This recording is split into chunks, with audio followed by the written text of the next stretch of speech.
I died on October 14th, 2023. And what Jesus showed me about divorce will shatter everything you believe about heaven's gates.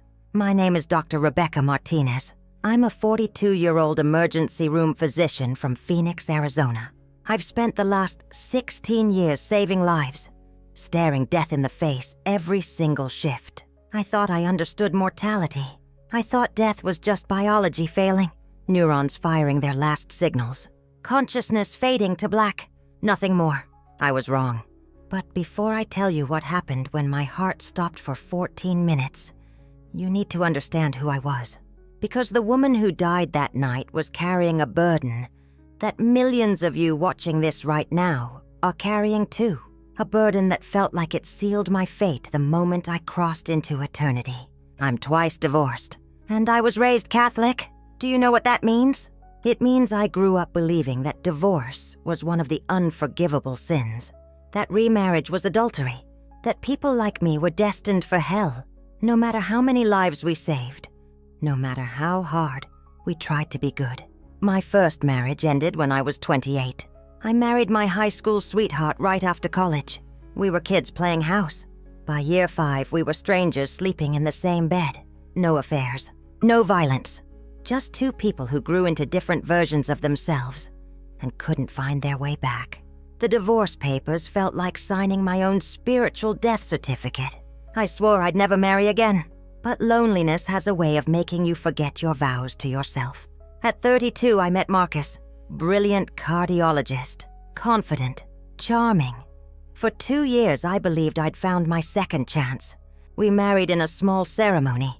My family didn't come. Too ashamed, they said. Too heartbroken that I'd compounded my sin. By 38, I was signing divorce papers again. Marcus had been having an affair with a nurse for over a year. Text what, when I confronted him, he didn't even deny it. He just looked at me with these cold eyes and said, "You were never really there, Rebecca. Always at the hospital, always saving everyone else." And the worst part, he was right. I threw myself into work because it was easier than dealing with the wreckage of my personal life. Easier than confronting the Catholic guilt that gnawed at my insides every time I looked in the mirror. Easier than admitting that maybe I was broken beyond repair. So yes, I built my life on certainty. Diagnoses, protocols, outcomes I could control. But my personal life? Complete chaos. And underneath it all, this suffocating question I could never escape. If I died tonight, would God even let me through heaven's gates? October 14th, 2023. That question got answered. I'd just finished a 16-hour shift in the ER. Gunshot wounds. A cardiac arrest. A kid with meningitis we almost lost. I was exhausted in a way that went beyond physical. That soul-deep kind of tired where you feel like you're moving through water. It was raining. Not hard. Just that persistent Arizona drizzle that makes the roads slick and reflective. I remember the headlights blurring together, streaking across my windshield like fallen stars. My eyes felt so heavy. Just for a second, I thought, just close them for 1 second. That's when I heard the scream of tires on wet asphalt. I jerked my head up and saw it. An SUV, headlights blazing, coming straight at me from the left. The driver had run a red light. I didn't even have time to scream. Just enough time for my brain to register. This is it. This is how I die. The impact was beyond description. Metal screaming. Glass exploding.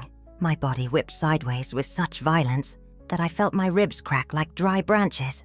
The airbag deployed, slamming into my face with the force of a sledgehammer.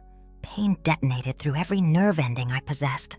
And then, silence. Not the silence of a quiet room. The silence of a world that suddenly has no sound at all. Like someone turned off the volume knob on reality itself. I was floating above the wreckage. I know how insane that sounds. I'm a physician.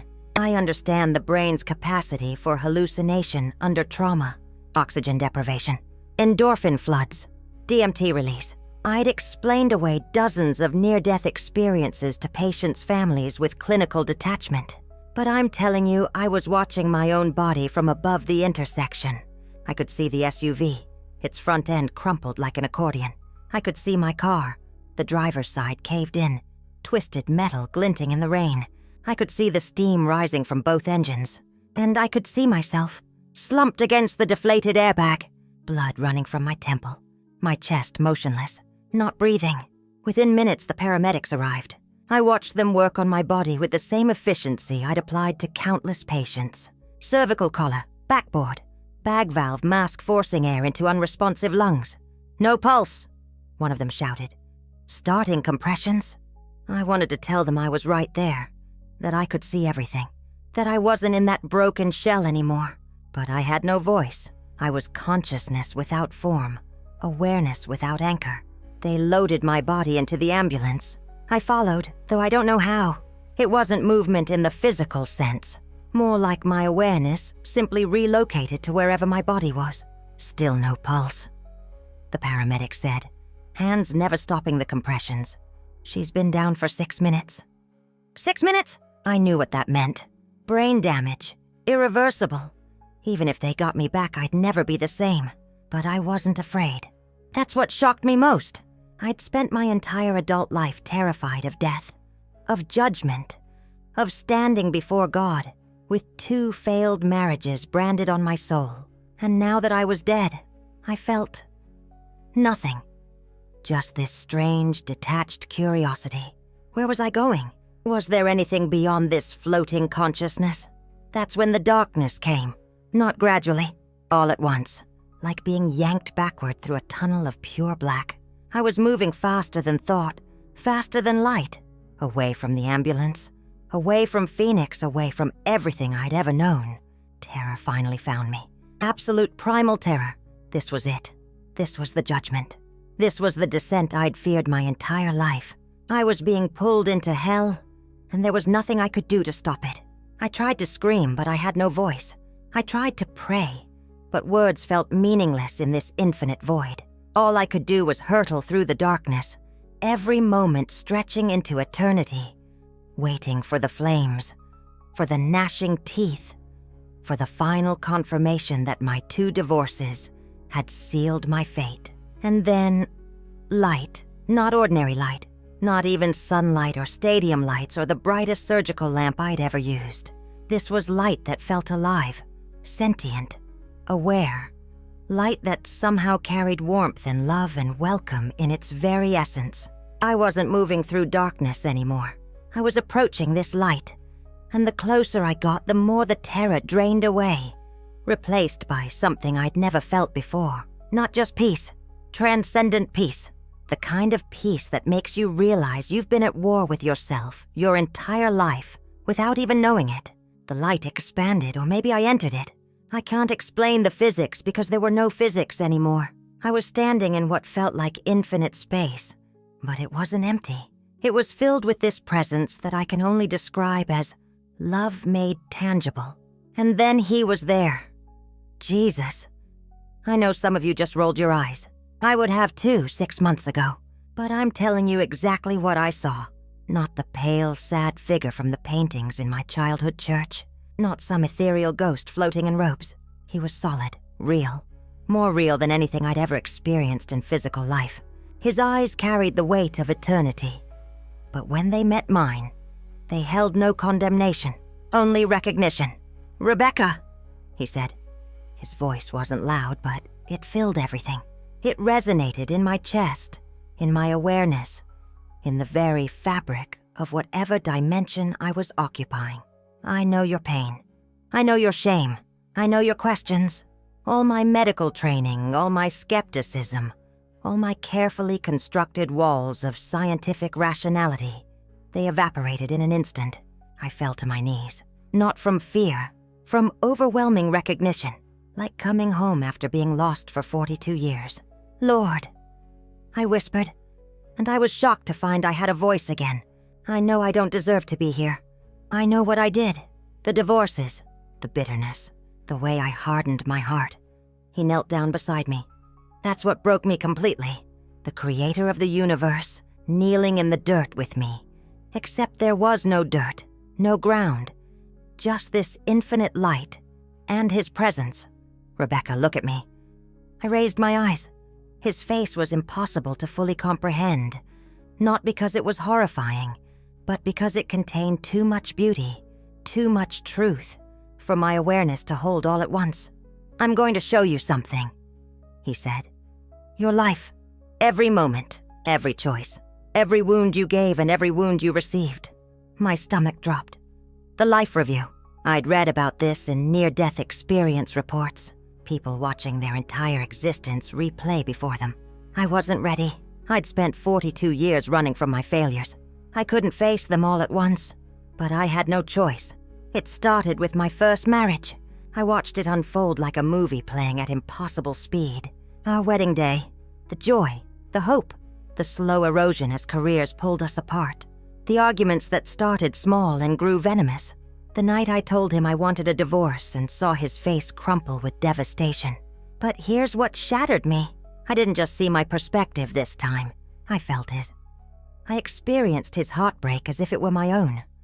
I felt the shame he carried, the failure he internalized, the way he questioned his worth as a man for years after I left. I'd told myself I was the victim, that the divorce was mutual, that we just grew apart. But now I saw the truth. I saw the coldness I'd shown him, the way I'd dismissed his attempts to reconnect, the contempt I'd hidden behind clinical detachment. "I didn't know," I sobbed.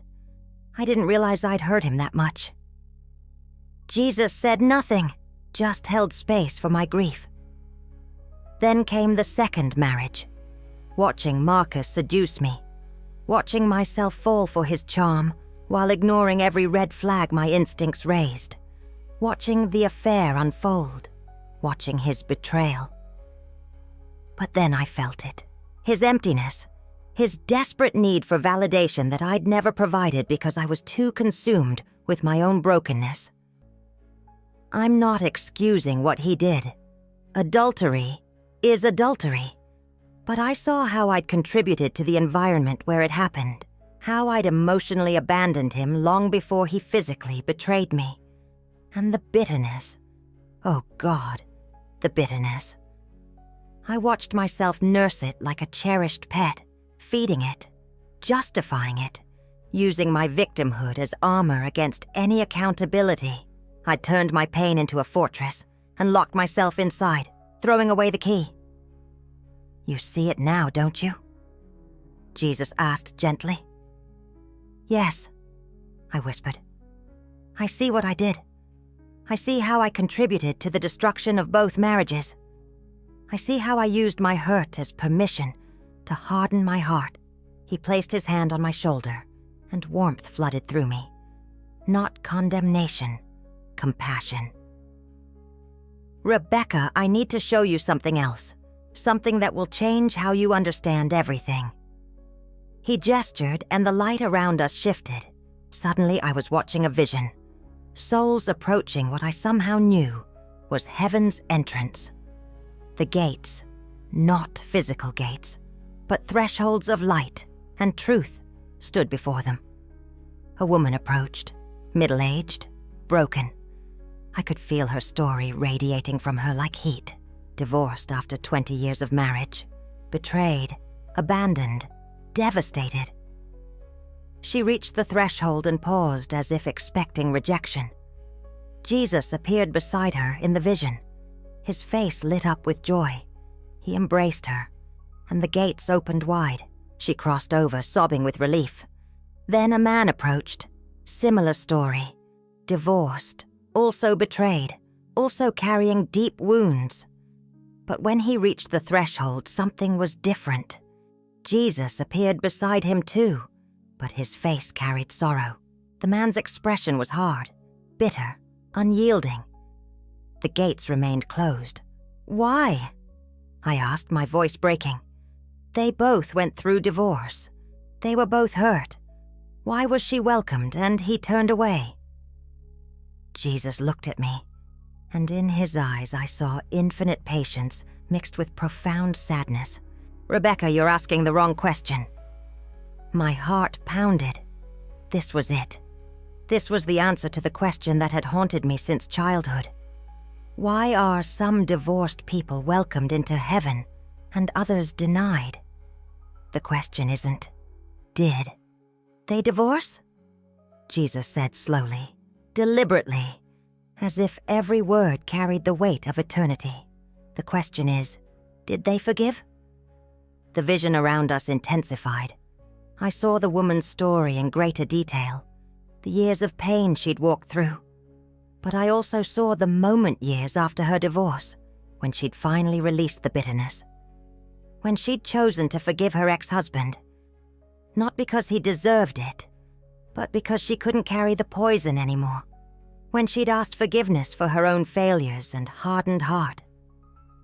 Then I saw the man's story, the bitterness he'd cultivated, the way he'd used his victimhood as identity, the refusal to forgive, the refusal to seek forgiveness for his own contributions to the marriage's failure, the way he'd built a fortress around his heart and called it righteousness. "Rebecca," Jesus said, turning back to me, "divorce reveals the heart's capacity for hardness, but it doesn't have to define it." He moved closer, and I could feel the full weight of his attention on me. "There is one reason divorced people are denied heaven, and it's not the divorce itself." My breath caught. Everything in me leaned forward, desperate to hear the answer. The one reason is an unrepentant hardness of heart, the refusal to forgive their former spouse, the refusal to seek forgiveness for their own failures, the choice to nurse bitterness like a righteous wound instead of releasing it to me. The words hit me like a physical blow, because I saw myself in that description. Years of justified resentment, years of telling myself I was the victim, that I had no responsibility, that my bitterness was earned. "I taught," Jesus continued, his voice carrying authority that made the light around us pulse. "If you do not forgive others their trespasses, neither will your Father forgive your trespasses." Divorce is painful, Rebecca, sometimes necessary. I understand betrayal. I understand broken trust. I understand when a covenant shatters. He paused, and his next words were gentle but uncompromising. "But I cannot bring you into heaven while you chain yourself to bitterness. Unforgiveness is the prison you build for yourself, and the key to that prison is yours alone." I was trembling now. Every justification I'd ever made was crumbling. Every wall I'd built was collapsing. "You've justified your resentment for years," he said, and there was no accusation in his tone, only truth. "You've blamed them for everything. You've nursed your wounds and called it self-protection. But, Rebecca, what about your part?" Images flooded my awareness.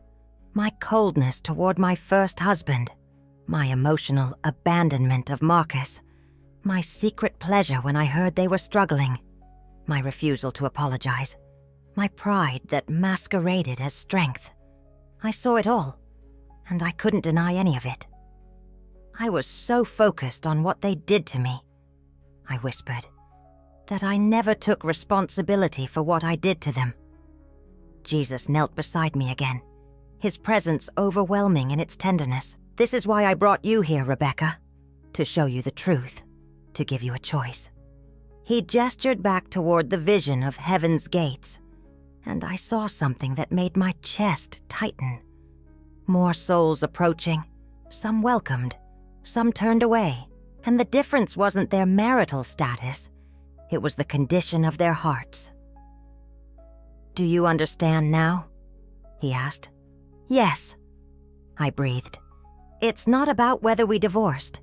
It's about whether we let the divorce harden us or transform us, whether we choose forgiveness or bitterness, whether we take responsibility or play the victim forever." "Yes," he said, and approval radiated from him like warmth from the sun. The one reason divorced people are denied heaven is that they refuse to let go. They refuse to forgive. They refuse to be transformed by my love instead of defined by their pain. He stood, pulling me up with him. But Rebecca, there's something else you need to know. Something that makes this truth both devastating and hope-filled. I looked up at him, every part of me desperate to understand. "What is it?" I asked. His eyes held mine with an intensity that felt like it was rewriting my soul. "What I'm about to reveal will challenge every grudge you've clung to, every justification you've made, every fortress you've built around your wounded heart." The light around us began to shift again, and I knew that whatever he was about to show me would change everything. But before he could continue, I felt a sudden, violent pull, like a rope tied around my chest, yanking me backward with impossible force. "Wait!" I screamed. "I need to know. I need to understand." Jesus reached out his hand toward me, his expression both sorrowful and purposeful. "You will understand, Rebecca, but first you must return. You have a mission." Return? Where? The light was fading, or I was being pulled away from it, back into darkness, back into... "Tell them." Jesus' voice echoed across the infinite distance growing between us. "Tell them the truth. Tell them about forgiveness. Tell them it's not the divorce that condemns. It's the hardness of heart that refuses to heal." But what about? His final words reached me like a whisper across eternity. "Tell them I died to set them free, not just from sin, but from the prison of unforgiveness." And then everything went black. But the vision he'd shown me, those souls at heaven's gates, it stayed with me, burned into my consciousness. Even as I was being pulled back to my broken body, I couldn't stop seeing it. The woman whose gates opened wide, the man whose gates remained closed, both divorced, both wounded, but only one had chosen forgiveness. The woman whose gates opened wide, the man whose gates remained closed, both divorced, both wounded, but only one had chosen forgiveness. The man whose gates remained closed. And then his words echoed through the darkness, clarifying everything I'd seen. The one reason divorced people are denied heaven is not the divorce itself. I felt those words reverberate through my entire being as I hurtled back toward life. It's the unrepentant hardness of heart, the refusal to forgive their former spouse, the refusal to seek forgiveness for their own failures. That's what builds the wall, Rebecca. Not the marriage certificate, not the legal papers, not even the betrayal or the pain. It's what you do with that pain that determines everything. Even in the darkness between death and life, his teaching continued. I heard his words from Scripture echoing with new clarity. "If you do not forgive others their trespasses, neither will your Father forgive your trespasses." Matthew 6, verse 15. I'd always thought that was about small offenses. Someone cutting me off in traffic, a co-worker stealing credit. But now I understood he meant everything. Every betrayal, every wound, every reason I thought I had to hate. Divorce is painful, Rebecca. Sometimes it's necessary. Sometimes it's the only way to survive. I know that. I see that. But using that pain as permission to nurse bitterness, to refuse mercy, to harden your heart against love, that's what shuts the gates. Not because I want to punish you, but because unforgiveness builds walls between you and my love, and I cannot bring you into fullness while you imprison yourself. The parable of the unforgiving servant flashed through my mind, a story I'd read before but never truly felt. A servant owed his master millions, an impossible debt. The master forgave it all, every penny. Then that same servant found someone who owed him a few dollars and grabbed him by the throat, demanding payment. When the master heard about it, he threw the unforgiving servant into prison. Jesus' voice cut through my consciousness. "Rebecca, do you see? You who have been forgiven so much by me. How can you refuse to forgive your ex-husbands?" The truth hit me like a physical blow. I had been forgiven. My pride, my selfishness, my years of living as though God didn't exist, all forgiven. And yet I'd spent 4 years nursing my hatred for James, my first husband. 6 years feeding my rage at Michael, the second. I told myself they didn't deserve forgiveness, that they needed to suffer the way I'd suffered, that my bitterness was justice. But suspended in that space between death and resurrection, I saw it for what it really was, a cage I'd built for myself. His question pierced deeper. What about your part, Rebecca? What about the coldness, the dismissiveness, the ways you wounded them and called it self-protection? I saw it all in that moment. Every cutting word I'd disguised as honesty. Every time I'd withheld affection as punishment. Every moment I'd secretly enjoyed their pain because it made me feel powerful. Times I'd convinced myself I was the victim, always the victim. But I'd been the inflictor too. Will you forgive them? Jesus asked. Will you ask for forgiveness? Every defense I'd built over 10 years crumbled. I thought about James, how young we'd been, how little we'd known about love or sacrifice. I thought about Michael, how broken we'd both been, how much we'd hurt each other. And I thought about myself, how I'd used my pain as an excuse to become someone hard, someone who protected herself by never letting anyone close enough to hurt her again. Yes, I whispered. Then louder. Yes, I forgive them. I forgive James for leaving. I forgive Michael for betraying me. And I forgive myself for becoming someone I didn't recognize. I release it all. I release it all. The moment those words left my mouth, heaven's light poured into me. It wasn't gradual. It wasn't gentle. It was like a dam breaking, like every cell in my body was being flooded with a love so pure, it hurt. I felt whole for the first time in my adult life. The bitterness that had lived in my chest for a decade, that constant weight I'd grown so used to, I didn't even realize I was carrying it. Dissolved. Just gone. Jesus pulled me into his embrace and I wept. Not the bitter tears I'd cried so many times before. These were cleansing tears. Freedom tears. This is the freedom I died to give you, he said. Not freedom from consequences. Not freedom from pain. But freedom from the chains of unforgiveness. Freedom to love again. To trust again. To be vulnerable again. He pulled back and looked at me with such tenderness I almost couldn't bear it. Rebecca, I'm sending you back. No, I said immediately. No, I want to stay. I can't go back. I can't. You can, he said firmly. And you will. Share this truth. So many people are imprisoned by bitterness right now, believing their divorce has condemned them. Tell them, repent, forgive, be free. Tell them heaven's gates are open to all who release their chains. Before I could respond, I felt a pull violent, sudden, wrong. The light around me fractured. Jesus' face disappeared, and then I was being slammed back into my body with a force that felt like being hit by a second car. I gasped.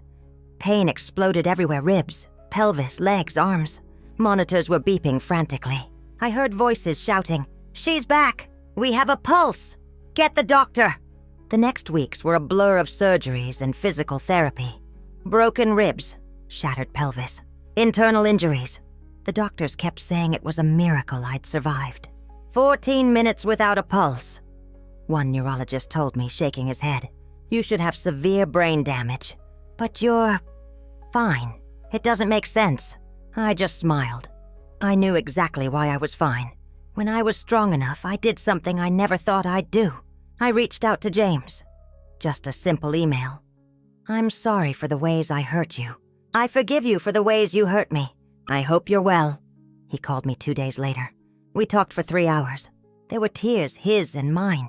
There was no getting back together. That wasn't the point. But there was peace. Real peace. He told me he'd been carrying guilt for 15 years. And with one conversation, we both put it down. Michael was harder. He didn't respond to my first message, or my second. But 6 months later, I got a text. I don't know if I can forgive you, but I'm trying. It wasn't everything, but it was a start. I had to share what I'd learned. I had to tell people. Because I knew in my bones that so many divorced people were walking around believing they were condemned, believing heaven's gates were closed to them. And it wasn't true. It just wasn't true. So if you're watching this, and you're divorced, or thinking about divorce, or carrying bitterness toward an ex, listen to me carefully. Divorce itself won't keep you from heaven. Jesus is far more merciful than religious people often are. He understands pain. He understands betrayal. He understands impossible situations. He's not standing at heaven's gates with a checklist of your failures. But unforgiveness will keep you out. Hardness of heart will. Refusing to release the bitterness will build walls between you and God's love. Not because He's punishing you, but because unforgiveness is a prison you build for yourself. And He can't bring you into freedom while you're holding the keys to your own cell. You don't have to stay there. Forgiveness is a choice. Repentance is a choice. And heaven is waiting for those who choose freedom. Let me give you the steps that changed everything for me. First, acknowledge your pain. Divorce is real trauma. Don't minimize it. Don't let anyone tell you to. Just get over it. Feel it, grieve it, name it. Second, confess your own failures. This is the hardest part. Where did you contribute to the breakdown? Where did you wound your spouse? Where do you need to seek forgiveness? You don't have to do this publicly, but you have to do it honestly before God. Third, choose to forgive, not because they deserve it, not because what they did was okay, but because you deserve freedom. Say it out loud. I forgive their name. Say it until you mean it. Fourth, pray for release. Simple words. Jesus, I release that name. I forgive them. I forgive myself. Please heal my heart and forgive me. He will. I promise you, He will. Fifth, reach out if possible. Sometimes reconciliation isn't remarriage, it's just peace. Sometimes it's not even safe or possible. But if you can, if it's healthy, consider reaching out. Not to reopen wounds, but to close them with grace. That's it. That's the path I walked. And I'm free now. Really free. I died and came back to tell you. Heaven is real. Jesus is real. And His mercy is greater than your mistakes. Greater than your 2 divorces or 3 or 4. Greater than your bitterness. Greater than your shame. But you have to let go. You have to forgive. You have to open your clenched fists and receive His grace. Don't let bitterness be the reason you're denied heaven. Don't let unforgiveness be the wall you build between yourself and the love you were created for. Choose forgiveness. Choose freedom. Choose life. I see myself differently now. I see my ex-husbands differently. I see Jesus differently. And when my time comes again, when I step through those gates for the last time, I'll walk through with my hands open, my heart soft, and my soul free. That's the one reason that matters. Not your marital status, not your past, but the condition of your heart right now, in this moment. Will you forgive? Will you be free? Heaven is waiting for your answer.